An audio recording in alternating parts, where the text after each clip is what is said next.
Jake Paul, Joshua. Oh, Jesus. That's a fucking bad idea. That's a bad idea. But let me tell you what.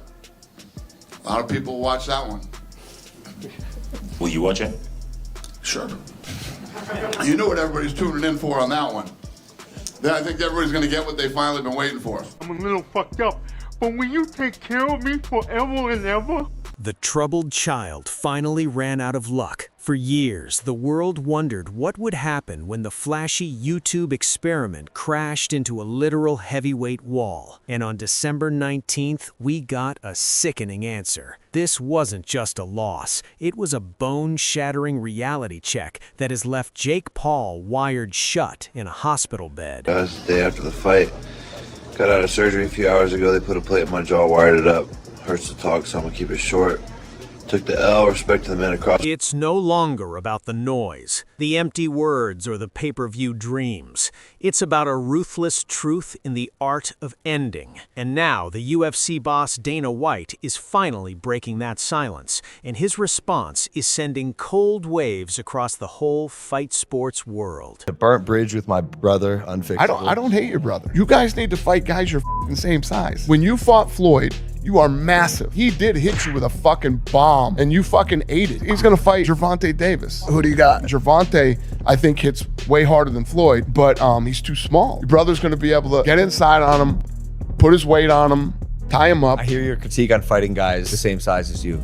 Is that why you guys wouldn't let me fight Conor? Yeah, you're fucking huge. Conor weighs 145 pounds, 155 pounds. Yeah, but he says he can beat me. The sixth round was meant to be the night Jake Paul finally showed he belonged. But instead, it became the exact moment the bravado officially collapsed. At the 131 mark, Anthony Joshua delivered a right hand so clean and so heavy that it didn't just finish the fight, it quietly took Paul's face apart. After running from the inevitable for 5 rounds, and somehow surviving 4 earlier knockdowns, Jake finally met a wall he couldn't talk his way past. As he folded against the canvas, the blazing confidence that once defined his rise was replaced by the freezing truth of a double mandibular fracture. He didn't just lose, he was physically shattered by a man who treated the bout like a casual sparring session, until the moment he decided it was time to go home. Or Jake would have moved around the ring at 100 miles an hour.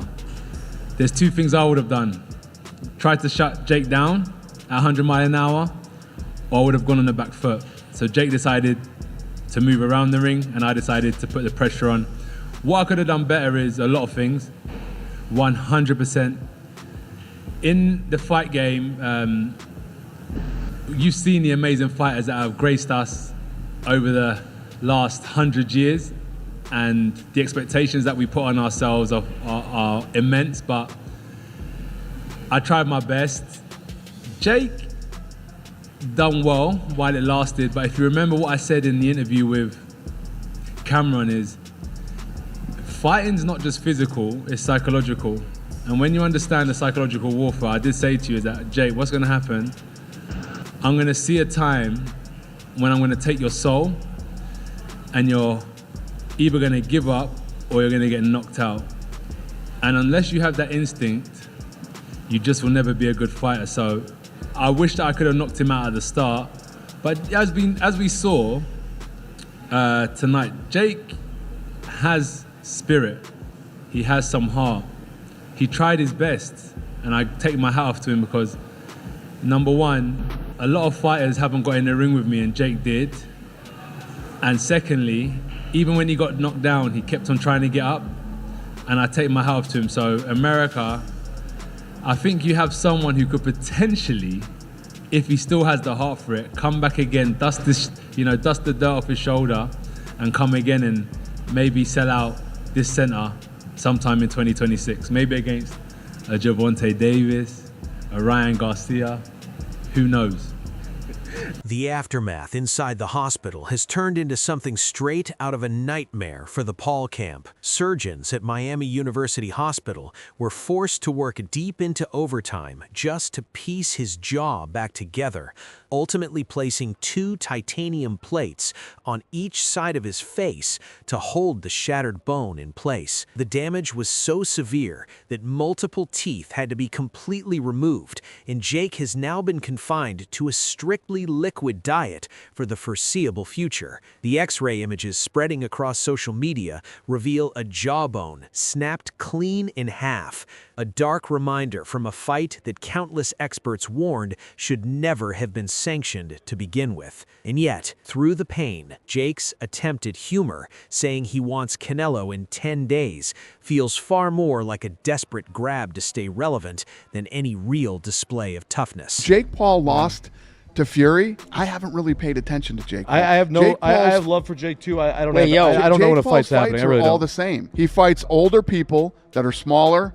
It's all the same shit. Am I not remembering correctly? Didn't Jake ask if you could make amends between them? I don't think it's ready for that yet. Well, it's not that I don't hate yeah. Jake Paul. Jake Paul's doing his thing. UFC CEO Dana White didn't even bother hiding the quiet "I told you so" written all over his face when the news finally broke. For years, Dana had been the loudest voice cutting through the noise, labeling this crossover boxing era a complete clown show, and this result felt like his final proof. He held nothing back, saying there are real levels to this sport that no amount of hype, branding, or YouTube magic can ever shortcut. White had even joked before that people were only tuning in to watch Jake eventually get carried out of the ring, and seeing the influencer turned boxer heading straight into major surgery only reinforced his belief that the matchup was an effing bad idea from the very start. To Dana, this wasn't some heartbreaking tragedy, it was the inevitable ending of someone stepping into a game they were never invited to play. Oh, what'd you think of the fight? Oh, God. I think the gig is up. I'm just tired of Jake Paul as a boxer. I think he's done a fantastic job. He dressed up like Hulk Hogan. I just don't know how many more times Netflix is going to go to bat for him. But I think they will one more time because, you know, the axiom is basically if you draw money, you're going to be getting chance after chance until you're not drawing money. And then you'll still get a couple more chances after that because he did draw money. And that's kind of where he's at right now. You know, he's going to draw with Tyson. He's going to draw on this one. And so he's going to get a couple of more chances, you know, with Netflix. And they'll pay that, you know, good for him. They'll pay that money. But, man, these are, you know, this was just a bad fight. And made boxing look bad. Made boxing look bad in many ways. You know, especially it just was a circus. And the guy, you know, going for takedowns and the ref's not doing anything. I thought the ref was terrible. Thought Joshua, you know, was not good. Hurt himself, and then he even admitted it. And Jake was just out there not trying to win a boxing match. He was trying to survive and get the moral victory so he can go out there and be, you know, oh, you know, I lasted 6 rounds with Anthony Joshua. And he survived 6 rounds with him. He survived all right. But I he mean, never quit. Like somebody I... The physical gap between the two men on fight night was almost painful to sit through. Joshua walked into the ring carrying a towering 243 pounds of pure muscle, looking exactly like the 2-time unified champion he is, while Paul appeared noticeably smaller at 216 pounds. Analysts are now labeling the fight a real Tom and Jerry situation, where Jake spent most of the night running, grabbing, and clinching just to stay alive. The backlash aimed at the Florida State Athletic Commission is now hitting a breaking point, with critics like Gareth A. Davies calling the decision to sanction it reckless. When a novice is allowed to stand across from one of the most dangerous finishers on the planet, the outcome isn't sport, it's a risk waiting to happen. Appeared to carry Jake Paul for a while, but told me afterwards that he could see that Jake Paul was being evasive. I spoke to him personally, and he decided just to slowly marinate Jake Paul. Obviously hit him with a huge right hand midway through the 6th round to end the bout. Broke Jake Paul's jaw. He ended up in hospital, kind of rearranged his teeth a little as well, but was very clear afterwards to give great praise to the bravery and courage of Jake Paul that everybody saw. I mean, delusionally optimistic he really is. Jake Paul should go and fight YouTubers and influencers now. I don't think this kind of bout should be sanctioned again. But Joshua, of course, now wants to fight Tyson Fury. He's called him out, and I hope we get that fight in 2026 after both of them have had warm-ups. I understand Joshua will have a warm-up fight in Riyadh late in February 2026. It's all done here. It's over.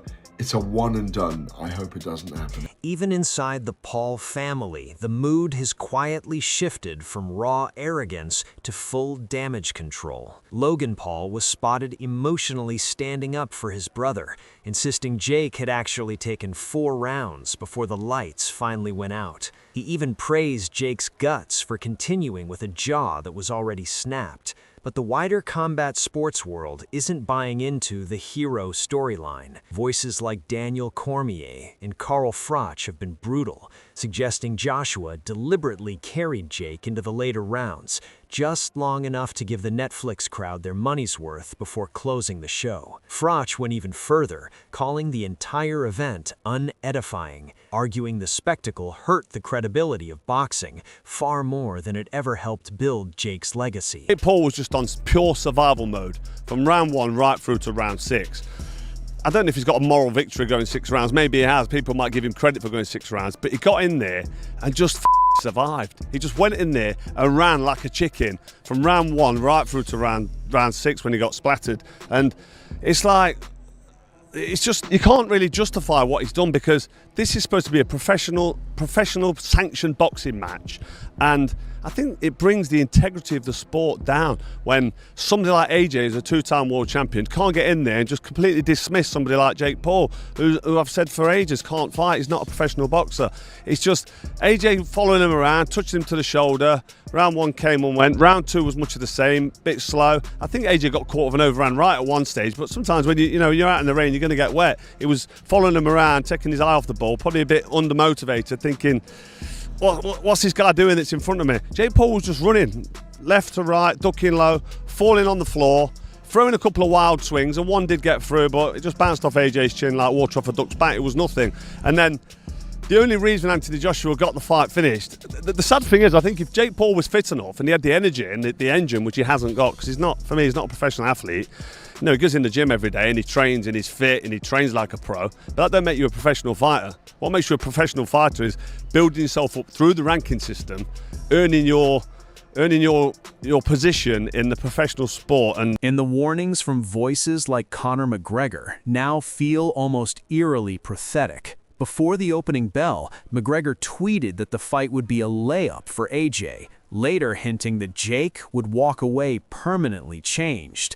And he wasn't wrong. Taking a clean shot from a heavyweight champion doesn't just leave a bruise, it rewires the way your brain and body respond. Now, as Jake sits in a hospital room, unable to eat solid food and staring down months of recovery, the only question everyone is asking is whether the payday was ever worth the permanent hardware now embedded in his face. Round before getting his face caved in. Literally, you can see the x-rays of his jaw online. Jake did not beat the count after absorbing the right hand that broke his jaw, and AJ got the KO. Guys, let me come out and say the story to me coming out of this fight is Jake Paul. This dude is a maniac in the best sense of the word. And I'm not going to try and hear any Jake Paul slander today on the show. Guys, nope. He got in the ring with a former Olympic gold medalist and heavyweight champion of the world who's 37, he's not 45 years old. He's still fighting, guys. Dubois knocked him out. He was in that fight with Dubois. He was a top heavyweight. Yes. Yeah, Usyk beating him a couple times. Usyk, one of the all-time great fighters, and those were competitive fights. Yes. That Anthony Joshua, Jake Paul gave up enormous size, experience, talent, everything. And guys, let me tell you something. If all of us right now, you've been retired how many years? 10, 12. 10 years? Like that, yes. I don't think combined, including you, Malik, we get into the 6th round with Anthony Joshua. If Anthony Joshua is coming to hurt you, which he was, and Jake Paul was tackling his legs. He was trying to use takedowns. He was exhausted. Yes. He was running. Yeah! Are you joking? No kidding. Yes. He's trying not to get killed. Yes. And by the way, I know it was a lot like William Skull and Canelo Alvarez, where Skull was kind of outlanding Canelo upstairs, but there was nothing on the shots.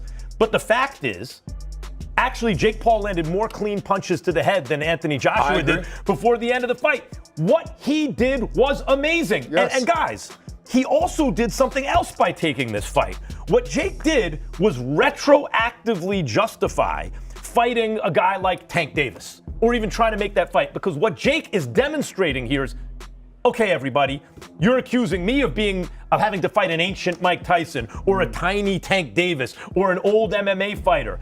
I'm really thinking about how to make a global event that people are interested in. Social media has erupted with a mix of "I told you so" and real worry for the future of the sport. Across Reddit and X, fans are pointing out that yes, Jake showed heart, but he proved he's nowhere near world class. The Paul Joshua hashtag is flooded with clips of that final devastating blow, with many users insisting the referee should have stepped in even sooner. Even with the titanium plates now in place, the troublemaker finds himself at a crossroads. Does he step back into his own weight class, humbled by the reality of what happened? Or does he keep chasing these perilous Goliath matchups, risking an even darker ending next time? But in the 6th round, you could just tell that this fight was over.